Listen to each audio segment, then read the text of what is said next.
Educational creativity চ্যানেলে সকলকে স্বাগত।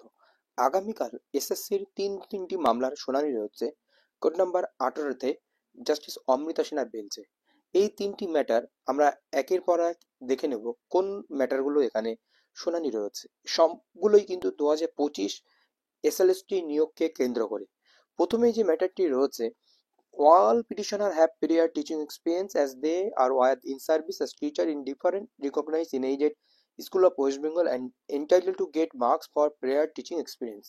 While the petitioner are affected, aggrieved by the act of the respondent particular and principal secretary, school education department secondary branch and the commission its main and agents for the arbitrary whimsical decision of giving 10 marks for prior teaching experience to the candidate who are in service at the secondary level in a government or government aided or government sponsored school.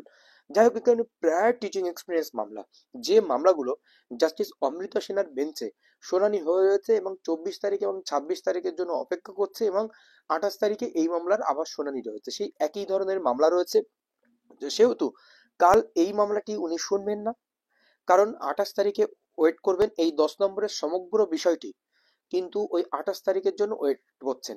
তো 10 নম্বরের ওই বিষয় নিয়ে উনি এই পুনরায় এই মামলাগুলো আর শুনবেন না। তো এই হচ্ছে প্রথম মামলার গল্প।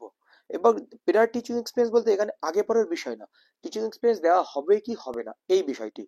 এরপরের বিষয় হচ্ছে খুব গুরুত্বপূর্ণ একটি ভাইটাল বিষয়, সেটি হলো এসএসসি এই যে সেকেন্ড এসএলএসটিতে প্রশ্ন ভুল মামলা হয়েছে কিছু কিছু সাবজেক্টে। সমস্ত সাবজেক্টে বলা যায়, বাংলা, ভূগোল, এমনকি এডুকেশন, ম্যাথমেটিক্স, সমস্ত বিষয়, that there is an extreme urgency in moving the, এটা হচ্ছে আর্জেন্ট বেসিস তোলা হয়েছে, কারণ এদের কিন্তু ভেরিফিকেশন আগামীকাল থেকে শুরু হয়ে যাচ্ছে। Urgency in moving the instant application as the next round of the recruitment process I document verification and interview second state level selection test SLST 2025 for the recruitment of assistant teacher 11-12 level will be commence shortly, maybe by 17 November 2025.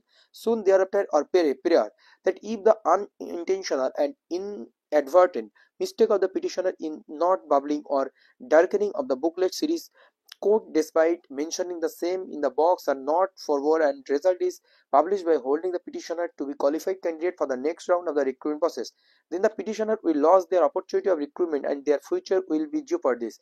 Therefore, in such circumstances, if the honorable court does not interfere and render justice, then the petitioner will suffer from irreparable loss and injury.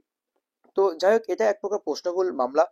booklets that if the unintentional mistake of the petitioner in not bubbling or darkening the booklet series could despite mentioning the same in the box are not forward and the result is published. তো এখানে booklet সিটের code উনি darkening করেননি, এরকম একটি বিষয় এখানে বলা হয়েছে। শুধু দেখুন, প্রশ্নভুল মামলা হলে ওএমআর ফিল আপ করা নিয়ে সমস্যা। শুধু তাই নয়, এখানে আপনারা 2-1 দিনের মধ্যে দেখতে পাবেন আজও একটি শুনানি হয়েছে প্রশ্নভুল মামলা, একাধিক সাবজেক্টে এসএলএসটিতে প্রশ্নভুল মামলা হয়েছে। তার শুনানি আজ কিন্তু জাস্টিস অমৃতা সিনহা খুব গুরুত্ব সহকারে শুনেছেন। তো এরপরে আরেকটি যে বিষয়টি রয়েছে, এখানে petitioner is having teaching experience for serving as teacher in PM Shri Kendriya Vidyalaya Garden Reach Kolkata, runs under Ministry of Education, Government of India, an autonomous organization under the Ministry of the Education, MoE, Government of India, as per the A to B and B2 of Schedule 2 of the Rules 2000. Prior teaching experience of candidate criteria 10 out of total 100 marks. However, the petitioner is not allowed to avail such benefit because official online portal of the respondent authority did not provide any option in the petitioner to fill up her prior teaching experience. It only allows school under the state government. It is now here mentioned in the Rules 2025 that the requirement of prior teaching experience is confirmed in the, তো যাই হোক, এই হচ্ছে বিষয়। কিন্তু এই স্কুলটি দেখতে পাচ্ছেন পিএম শ্রী কেন্দ্রীয় বিদ্যালয় গার্ডেন রিচ কলকাতা, এগুলো কিন্তু the ministry of education government of ইন্ডিয়ার অটোনমাস অর্গানাইজেশন, এদের নির্দিষ্ট ডাইস কোড থেকে এমপ্লয়ি আইডি থেকে সবকিছুই রয়েছে। এখানে প্রায়র টিচিং এক্সপিরিয়েন্স হিসেবে তাকে দেওয়া হয়নি, শিডিউল 2 অনুযায়ী যে প্রায়র টিচিং এক্সপিরিয়েন্স তাকে দেওয়া হচ্ছে না, সেই জন্য কলকাতা হাইকোর্টের দ্বারস্থ হয়েছেন। আপনারা দেখেছেন যে গতদিন যে লিস্টটি বেরিয়েছে সেখানে কয়েকজন ক্যান্ডিডেট মামলা করার ফলশ্রুতিতে তারা কিন্তু 10 নম্বর পেয়েছে, অনেকেই আবার পায়নি। এই বিষয়টি কিন্তু হচ্ছে, সেই সমস্ত বিষয়গুলো চ্যালেঞ্জ হচ্ছে। আর আরো একটি মামলা আগামীকাল লিস্টেড রয়েছে। মোট এসএসসি মূলত এই 3টি মামলা লিস্টেড রয়েছে। আর তার পরের দিন মানে কাল হচ্ছে আপনার 18 তারিখ, 19 তারিখে যে গুরুত্বপূর্ণ মামলাটি রয়েছে সেটি হলো এই যে নতুন ইন্টারভিউ লিস্ট নিয়ে চ্যালেঞ্জ মামলা রয়েছে।